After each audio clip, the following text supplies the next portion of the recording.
We know our kitchens are extremely busy this time of year, from food prep to cooking to cleanup. And keeping your family healthy this season includes food safety, because nobody wants to get the gift of getting sick. Now, our sponsor, the Detroit Medical Center, is here to share advice on what we should be doing in the kitchen. And joining us now is Dr. Leah Monday, an infectious disease doctor at the DMC. Good morning, and thank you for being with us. Good morning. This is super important to talk about this time of year, right? Yes, yes. All right, so we are going to focus on 3 different categories that are food safety related. So what's the first thing that we're going to focus on? Well, a big part of my job as an infectious disease doctor is preventing people from getting sick. Okay. So when we talk about food safety for the holidays, we'll start with washing.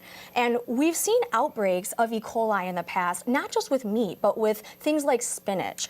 Yeah. So we want to make sure we're really washing even our leafy greens and vegetables, and washing our hands, obviously, and then worrying about washing our tools. So we don't want to be using the same cutting board and tools to prep our meat and then using them again to prep fruits and vegetables unless we wash it. Right. So I have a question for you. So even if we buy the spinach or the lettuce or whatever that's already pre-washed, should we wash that as well? I think so. Okay. Yeah. Okay. And then second, you said make sure that all of our utensils are washed. Try not to use it for meat and your veggies without washing. Now, for the second category, let's go to the thermometer.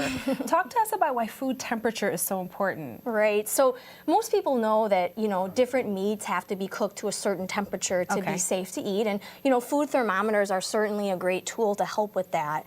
But people should also realize that we have to keep track of how long we're keeping food out. Okay. So we have to keep hot foods hot, using things like crock pots or chafing dishes, and cold foods cold on ice if we can. Okay. Yeah, and for our meats and our dips that we're sort of keeping out at room temperature in that danger zone between 40 and 140 degrees, we want to be following the 2-hour rule and not letting them stay out for longer than 2 hours. Okay, so 2 hours max. After that, needs to go in the garbage, unfortunately. Because that's when little bugs can start getting created in it, possibly making us sick, right? Right, exactly. Okay. All right, and now the third category, because, all right, the foods to avoid. Now, there's some that are obvious and some that are not, right? Right. Are certain people, let's talk about that.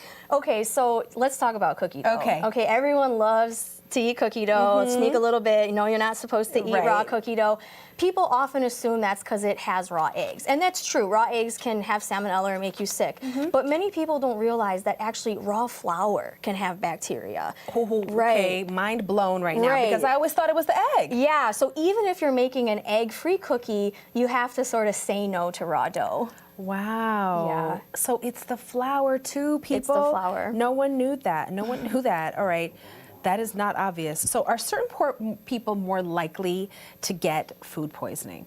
Yeah, so when we talk about who gets really sick from food poisoning, there's 4 main groups that are important to remember. First is pregnant women, babies and kids under 5, elderly people over age of 65, as well as people with compromised immune systems.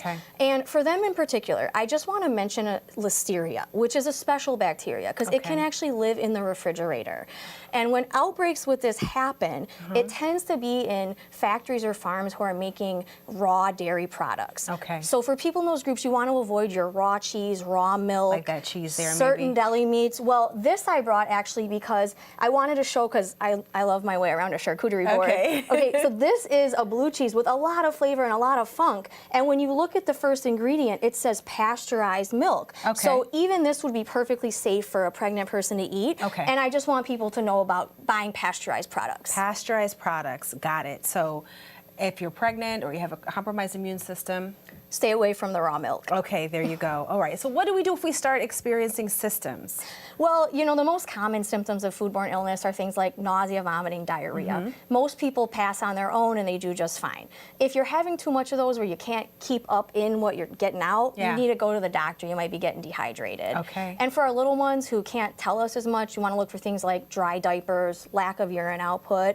And then, of course, if you're pregnant, even if you have very mild symptoms, you actually want to seek out care because of the risk of Listeria. Okay. Wow, we learned so much today. That was a lot. I'm taking it all in. Doctor, thank you so much for being with us today. You're so welcome. You're awesome. All right. To find a DMC doctor that's right for you, visit dmc.org/doctor. Again, that's dmc.org/doctor.